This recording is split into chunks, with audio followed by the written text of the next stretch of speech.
Radhe Radhe friends, स्वागत है आप सभी का मेरे आज के एक नए वीडियो में। तो आज की वीडियो में आप देखेंगे कि इस साल की शारदीय नवरात्रि कब से कब तक है।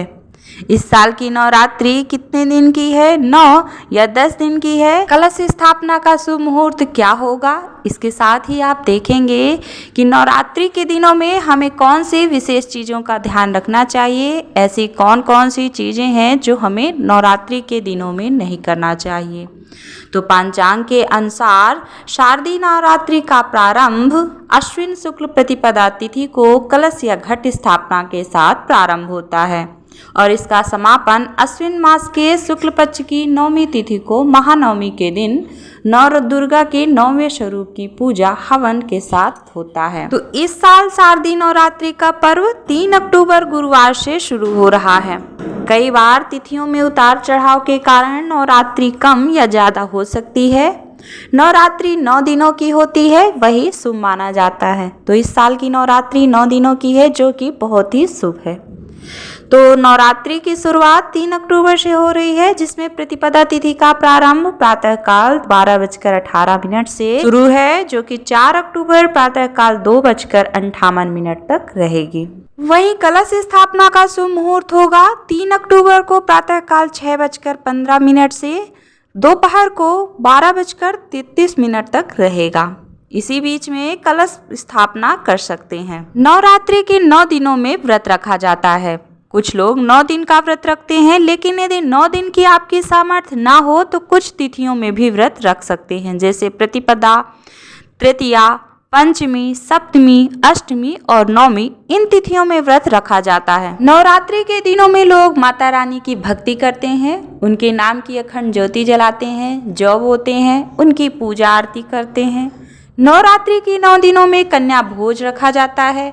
कुछ लोग माता के नाम पर भंडारे भी करते हैं। तो इस प्रकार से नवरात्रि का पर्व मनाया जाता है। नवरात्रि के पहले दिन शुभ मुहूर्त में कलश स्थापना के बाद व्रत का संकल्प लेकर पूरे 9 दिनों तक माँ दुर्गा की पूजा करनी चाहिए और माँ को लाल पुष्प व श्रृंगार सामग्री अर्पित करने चाहिए। इससे माता प्रसन्न होती हैं। माता को लाल पुष्प पूजा में अति प्रिय है, इसलिए आप अपनी पूजा में लाल पुष्प अवश्य रखें। नवरात्रि के दिनों में कुछ काम ऐसे भी होते हैं जिन्हें हमें नहीं करने चाहिए। इन कामों को यदि करते हैं तो माता नाराज हो जाती हैं और पूजा का पूर्ण फल प्राप्त नहीं होता है। तो चलिए अब जान लेते हैं कि ऐसे कौन से कार्य हैं जो नवरात्रि के दिनों में नहीं करने चाहिए।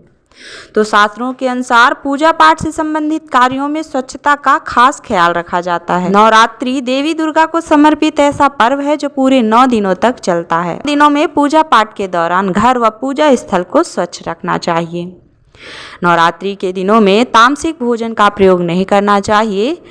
व्रत के दौरान सिंघाड़ा, सामा, दूध, आलू जूस, साबूदाना, कद्दू और फलों का सेवन करना चाहिए। नवरात्रि के 9 दिनों तक प्याज लहसुन का सेवन नहीं करना चाहिए। धार्मिक मान्यताओं के अनुसार नवरात्रि के 9 दिनों में बाल, नाखून या दाढ़ी मूछ नहीं बनवानी चाहिए। शास्त्रों में ये सभी कार्य पूजा पाठ के दौरान वर्जित माने जाते हैं, इसलिए इन सभी कार्यों को आप नवरात्रि के पहले ही कर लें।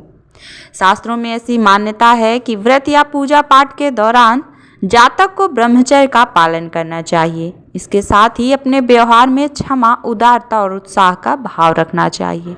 व्रत के दिन काम, क्रोध, लोभ, मोह इन सब का त्याग करना चाहिए। शास्त्रों के अनुसार नवरात्रि के इन पावन दिनों में घर का माहौल पूरी तरह से सात्विक रखना चाहिए। घर में अशांति या कलह करने से बचना चाहिए। घर का वातावरण शांत और भक्तिमय बनाए रखने से सकारात्मकता ऊर्जा में वृद्धि होती है। नवरात्रि के 9 दिनों में बहुत से लोग न सिर्फ व्रत रखते हैं, बल्कि कलश स्थापना, अखंड ज्योत और माता की चौकी का आयोजन भी करते हैं।